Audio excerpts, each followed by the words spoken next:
Hello दोस्तों, स्वागत है आप सभी का हमारे यूट्यूब चैनल स्टूडेंट लाइफ में। तो कैसे हैं आप सभी लोग? आशा करते हैं आप सभी लोग बहुत अच्छे होंगे और अपने पढ़ाई लिखाई को भी अच्छे से कर रहे होंगे। तो आज की वीडियो में हम सीटेट के विषय में जानेंगे। जैसा आप सभी को पता है कि सीटेट का नोटिफिकेशन आउट हो चुका है, जिसका एग्जाम 1 दिसंबर को होना तय हुआ है। तो आज हम जानेंगे कि सीटेट क्या है। तो सीटेट जो है केंद्र द्वारा आयोजित एक शिक्षक पात्रता परीक्षा है, जिसका आयोजन केंद्र द्वारा सामान्यतः वर्ष में 2 बार किया जाता है। तो सबसे पहले हम जानेंगे कि सीटेट को कौन कौन भर सकता है, इसके फॉर्म को। तो सीटेट का फॉर्म जो है जैसे आप यदि डीएलएड कर रहे हैं, यदि आप बीएड कर रहे हैं, तो वो सभी छात्र सीटेट का फॉर्म अप्लाई कर पाएंगे। दूसरा सबसे बड़ा सवाल ये होता है कि सीटेट का फॉर्म भरने के लिए हमें अपने जैसे हम बीएड कर रहे हैं या डीएलएड कर रहे हैं, तो कितने वर्ष जो है पूर्ण होने चाहिए कि हम सीटेट का फॉर्म तभी जो है अप्लाई करें और उससे जो हमारा रिजल्ट प्राप्त हो वो मान्य हो। तो पहले ऐसा प्रावधान था कि यदि आप डीएलएड कर रहे हैं, आप बीएड कर रहे हैं, तो उसमें आपका 1 वर्ष पूर्ण होना चाहिए। उसके बाद ही यदि आप सीटेट क्वालिफाई करते हैं तो आपका रिजल्ट मान्य होगा, अन्यथा वह मान्य नहीं होगा। लेकिन अब ऐसा नियम नहीं है। अब इस टाइम पे नियम ये है कि यदि आप डीएलएड कर रहे हैं, यदि आप बीएड कर रहे हैं, आपने जो है एडमिशन ले लिया है, तो आप उसी वर्ष फॉर्म भर पाएंगे। और अगर आपका रिजल्ट अच्छा हो गया, आपने सीटेट को पास कर लिया, तो निश्चित ही आपका रिजल्ट मान्य होगा। तीसरी पॉइंट पे अब हम बात करेंगे कि सीटेट करने के फायदे क्या क्या होते हैं। तो यदि आपने सीटेट का परीक्षा पास किया है, तो आप राज्य स्तर पर तो परीक्षाएं दे ही पाएंगे अपने राज्य में। अगर किसी अन्य राज्य यानी भारत के अंदर किसी भी राज्य में टीचर की वैकेंसी आ रही है, कुछ जैसे कि कुछ राज्यों को छोड़कर से हरियाणा हो गया, तो झारखंड हो गया, तो ये लोग जो है सीटेट को अपने यहाँ नहीं वैलिड करते हैं। ये लोग बोलते हैं कि इनके यहाँ जो उनका राज्य स्तरीय पात्रता परीक्षा होता है वही मान्य होगा। तो ऐसे कुछ राज्यों को छोड़कर शेष जो राज्य हैं वहाँ पे आप टीचर की वैकेंसी यदि आती है, तो आप फॉर्म को भरकर वहाँ शिक्षक बन पाएंगे। और दूसरी सबसे बड़ी वैकेंसी ये होती है कि केंद्र स्तर पर बहुत सारी वैकेंसी आती हैं। जैसे कि आप सभी को पता है कि केवीएस की वैकेंसी हो गई, TSSB की वैकेंसी हो गई। ऐसी बहुत सारी वैकेंसी आती हैं जो कि सीटेट के बेस पे ही उसमें आप फॉर्म भर पाएंगे और शिक्षक बन पाएंगे। तो सीटेट करने के हमारे ये सारे फायदे होते हैं, जो कि आपको अच्छे से समझ में आ गया होगा। अब हम बात करेंगे कि सीटेट का फॉर्म 2024 में मतलब अभी कब से भरा जाएगा। तो सीटेट का विंडो ओपन हो चुका है। आपका फॉर्म जो है वो कल ही से फिलअप होना स्टार्ट हो चुका है और इसका लास्ट डेट है वो 16 अक्टूबर है। तो आप जल्द से जल्द जाइए, अपने फॉर्म को फिलअप करवा दीजिए। आप स्वयं भी कर सकते हैं, नहीं तो आपके आसपास जो भी कैफे होगा आप वहाँ पे जाके आसानी से फॉर्म को भरवा सकते हैं। और इसका एग्जाम जो है वो 1 दिसंबर को कराया जाएगा। परंतु उन्होंने कहा है कि यदि किसी राज्य में बहुत सारे स्टूडेंट हो जाते हैं, तो वो इस परीक्षा को 30 नवंबर को भी करवा सकते हैं। सामान्यतः 1 दिसंबर को कराया जाएगा, तो आप उसी हिसाब से मान के चलिए। और जितना जल्दी हो सके उतना जल्दी आप अपने फॉर्म को फिलअप कर दीजिए, क्योंकि यदि आप फॉर्म को फिलअप कर पाएंगे उसके बाद ही आप अच्छे से तैयारी में अपना मन लगा पाएंगे। क्योंकि जब तक फॉर्म को आप नहीं भरे रहेंगे, आपका दिमाग इधर उधर घूमता रहेगा।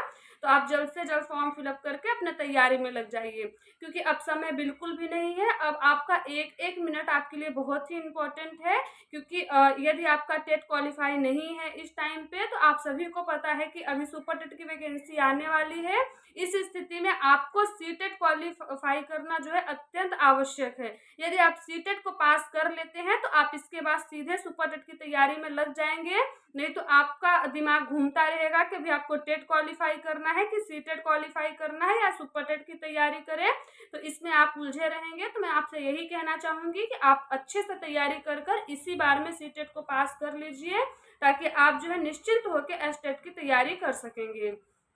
तो ये हो गया। अब जो है हम बात करेंगे कि सीटेट में कितने विषय होते हैं। तो यदि आप 1 से लेकर 5 तक का एक परीक्षा देना चाहते हैं, तो उसमें आपको 5 विषय पढ़ना होगा और प्रत्येक विषय 30 अंक का होता है। टोटल अंक हमारे 150 होते हैं। जिसमें से कुछ मानक अंक निर्धारित किए गए हैं, जिसको यदि आप प्राप्त कर लेते हैं तो आप जो है सीटेट को पास कर जाएंगे। जिसमें अगर आप जनरल कैटेगरी से आते हैं तो आपको 90 नंबर प्राप्त करना होगा, और अगर आप SC ST अन्य रिजर्व कैटेगरी से आते हैं तो आपको 82 अंक प्राप्त करना होगा, उसमें आपका रिजल्ट पास माना जाएगा। तो आप जो है इस प्रकार से नंबरों का इसमें बंटवारा किया गया है। वो 5 विषय कौन कौन से हैं तो मैं आपको बताती हूँ। पहला विषय हमारा हिंदी है, दूसरा विषय बाल विकास है, तीसरा विषय गणित है, और चौथा विषय जो है वो पर्यावरण है। पांचवा विषय हमारा ऑप्शनल होता है, जिसमें हिंदी, जिसमें संस्कृत और इंग्लिश दोनों का रहता है। आप अपने सुविधानुसार दोनों में से किसी एक विषय को चुन सकते हैं। आप संस्कृत लीजिए या इंग्लिश लीजिए, वो आपके ऊपर डिपेंड करता है। तो विषय इस प्रकार होंगे, जिसमें प्रत्येक विषय में 15 नंबर पेडागोजी से आएगा, 15 नंबर आपके विषय से संबंधित प्रश्न पूछे जाएंगे, जो कि यदि आप सिलेबस को देखेंगे तो अच्छे से आपको समझ में आ जाएगा कि कितने प्रश्न कहाँ से पूछे जा रहे हैं। अब हम बात करेंगे कि सीटेट की तैयारी हम कहाँ से करें।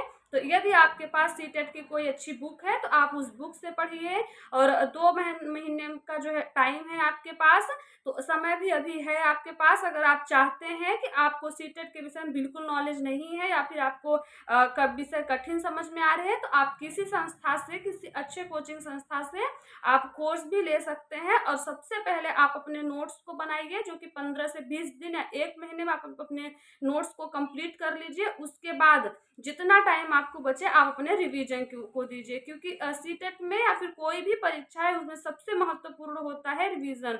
ऐसा नहीं कि आप नोट्स सिर्फ बनाते जा रहे हो, आप उसको पढ़ नहीं रहे हो, तो उससे कुछ भी नहीं होगा। तो आप सबसे अधिक समय अपना रिवीजन पे दीजिए। अगर आप कोर्स नहीं ले पाते हैं तो आप किसी शॉप से प्रीवियस ईयर की बुक ले आइए, जो कि जिसमें 10 से 12 साल के प्रीवियस ईयर होंगे। आप वो सारे प्रीवियस ईयर को सॉल्व कर लीजिए, उसमें से टॉपिक देखिए, जिस चीज को आपको बिल्कुल समझ में नहीं आ रहा है उसको आप यूट्यूब पे अच्छे से सर्च कर सकते हैं, और सर्च करके उस टॉपिक को अपने नोट्स में बनाते हुए, लिखते हुए और समझते हुए पढ़ते जाइए। बहुत सारे प्लेटफॉर्म हैं यूट्यूब पे अभी, जहाँ पे सीटेट की अच्छी तैयारी कराई जा रही है। अच्छे अच्छे प्रैक्टिस सेट वो लोग लेके आ रहे हैं, तो आप उसको अटेंड करिए। और जो है सीटेट में सबसे महत्वपूर्ण है कॉन्सेप्ट का क्लियर होना, तो आप अपने कॉन्सेप्ट पे ज़्यादा ध्यान दीजिए। जो भी उसमें शब्द निगेटिव है, पॉजिटिव है, उस वर्ड को आप लिखते हुए चलिए और अच्छे से समझते हुए चलिए। यदि आप ऐसा करते हैं तो निश्चित ही आपको सफलता मिलेगी, और आप बहुत अच्छा सीटेट में करके आएंगे। तो आपको एकदम बढ़िया से तैयारी करना है, इस बार सीटेट को क्वालिफाई करके मेरे साथ एस्टेट की तैयारी करनी है, और हम साथ में शिक्षक बनने वाले हैं। तो आशा करते हैं कि आपको सीटेट के विषय में एक अच्छी जानकारी मिल गई होगी। फिर भी अगर आपके मन में कोई डाउट रह जाता है तो आप कमेंट बॉक्स में कमेंट कर दीजिएगा, मैं आपको उसका रिप्लाई दूंगी, और ज़रूरत पड़ेगा तो मैं उस टॉपिक पे वीडियो भी बना के आपको जो है दे दूंगी। तो इसी के साथ इस वीडियो की समाप्ति हम यहीं पे करेंगे। आप लोग अपना ख्याल रखिए और पढ़ाई को भी अच्छे ढंग से करते रहिए। आपको यदि मेरे वीडियोस अच्छे लगते हैं तो आप मेरे चैनल को सब्सक्राइब करें, वीडियो को लाइक एंड शेयर करिए। धन्यवाद।